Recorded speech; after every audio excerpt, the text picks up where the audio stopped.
Dua. Assalamualaikum warahmatullahi wabarakatuh. Selamat pagi Bapak Wahyu. Pada kesempatan ini izinkan saya untuk presentasi tugas UTS. Adapun tugas tersebut berjudul High Choice Media Environment, Selective Exposure, dan Post-Truth Politics. Dan kasus yang saya ambil adalah pemberitaan penanganan bencana di Sumatera tahun 2025. Sebelumnya saya perkenalkan, nama saya adalah Sasanti Amisani, mahasiswa Magister Ilmu Komunikasi, jurusan Komunikasi Politik. Baik, untuk awalnya akan saya jelaskan tentang latar belakang tentang media digital yang saat ini berkembang dengan pesat dan mengalahkan peran media tradisional seperti televisi, surat kabar, dan radio. Dalam perkembangan tersebut, maka banyak sekali kesempatan bagi masyarakat untuk memilih, untuk mencari apa yang sesuai dengan kepercayaannya atau keyakinannya. Dan situasi ini disebut sebagai high choice media environment. Kemudian ada juga di situ masyarakat hanya ingin memilih berita yang sesuai dengan kepercayaan dan keyakinan tadi seperti yang telah disebutkan sebelumnya, dan itu adalah disebut dengan selective exposure. Dan di antara banyaknya berita-berita yang beredar di situ, baik media sosial maupun media online, di situ tentu saja ada trolling atau ujaran-ujaran yang sifatnya provokatif, hoax, ejekan, dan memancing perpecahan serta keburukan lawan politik. Sedikit penjelasan tentang high choice media. Sebenarnya ini adalah suatu situasi di mana ada pertambahan jumlah outlet, platform, perangkat, dan genre media yang menciptakan persaingan dalam menarik perhatian audiens dan menyebabkan terjadinya konsumsi media yang semakin terfragmentasi dan selektif.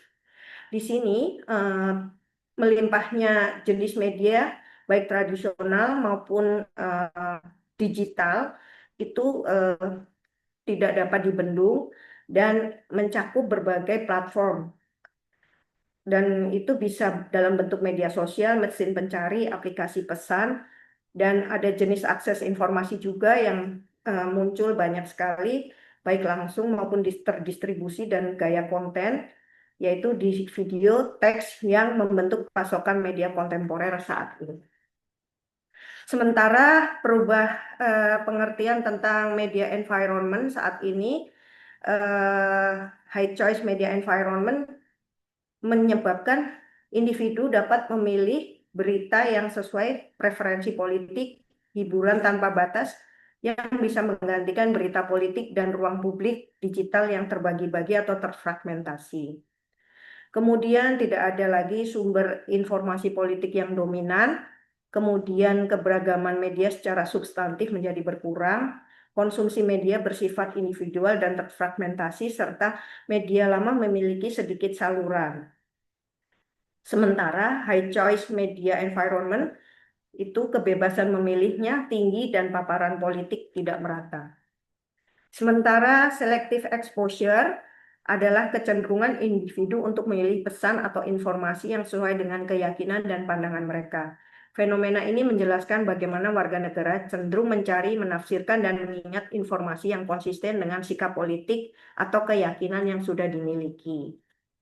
Kemudian selective exposure ini terjadi karena individu cenderung memilih informasi yang sejalan dengan keyakinan untuk mengurangi disonansi kognitif, memenuhi motivasi personal, menghemat upaya kognitif, dipengaruhi oleh emosi, serta karena menganggap informasi sehaluan lebih berkualitas dan kredibel. Kemudian media sosial telah mentransformasi politik menjadi politik trolling yang menormalkan kebohongan dan provokasi, menciptakan kondisi post-truth yang berbahaya bagi demokrasi dan kehidupan publik, dan membuat orang yakin dengan apa yang ia yakini adalah suatu opini atau fakta.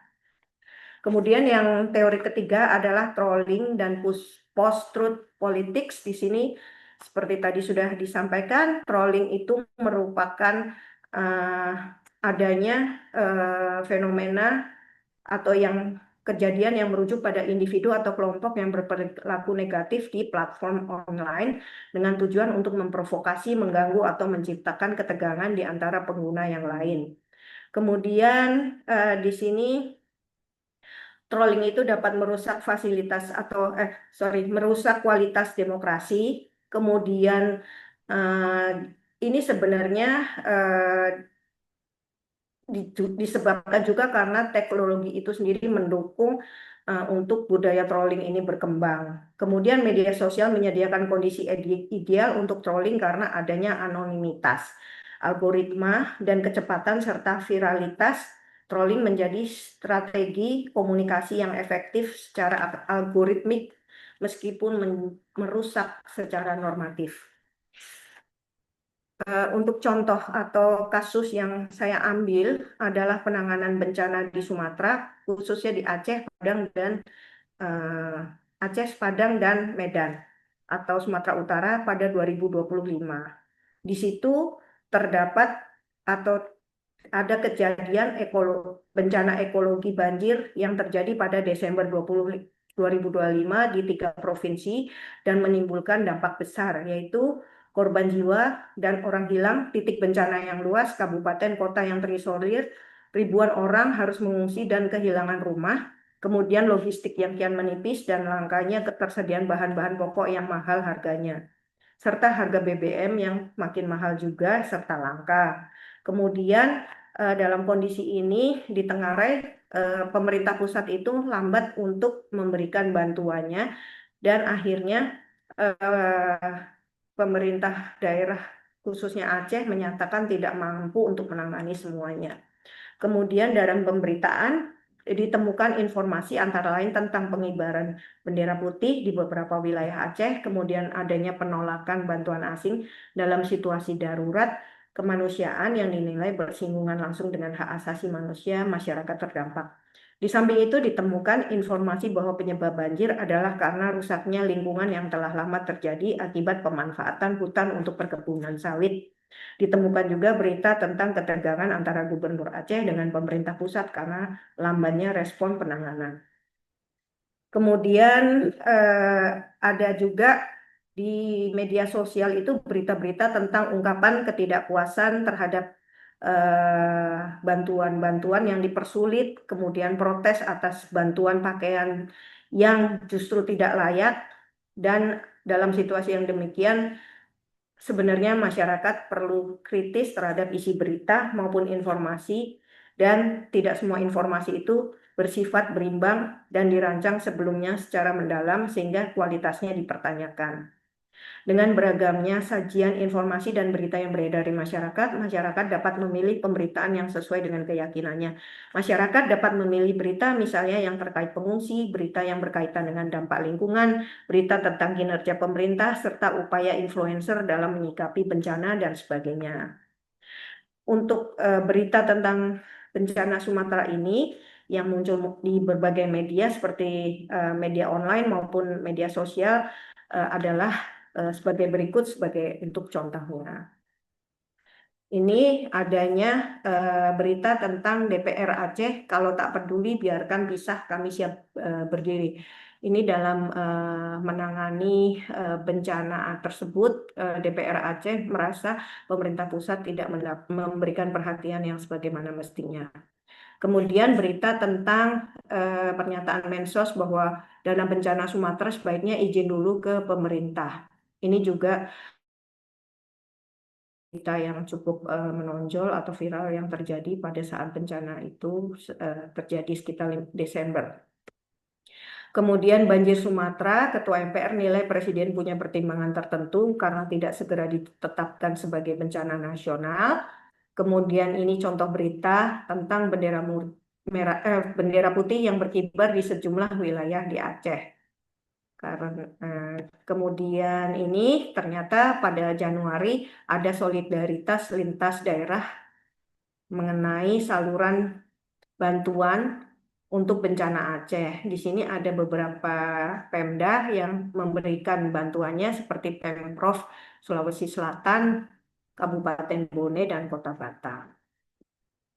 Kemudian ini pada Januari terjadi lagi banjir karena adanya curah hujan yang tinggi sehingga debit air meningkat lagi dan banjir terjadi kembali.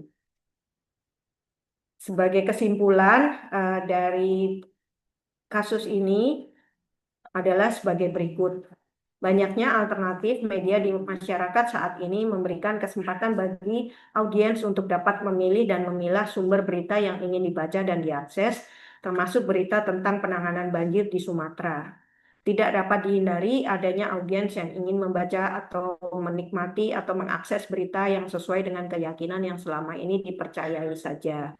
Dan ketiga, aktivitas troll dan penyebaran disinformasi di media sosial seperti Facebook, Twitter, Instagram terjadi dan hal ini dapat memanfaatkan anonimitas dan algoritma platform untuk menyebarkan narasi negatif, memprovokasi perpecahan, dan memperkeruh situasi.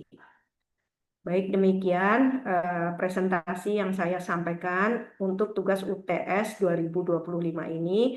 Terima kasih atas perhatian Bapak Wahyu dan salam. Selamat pagi.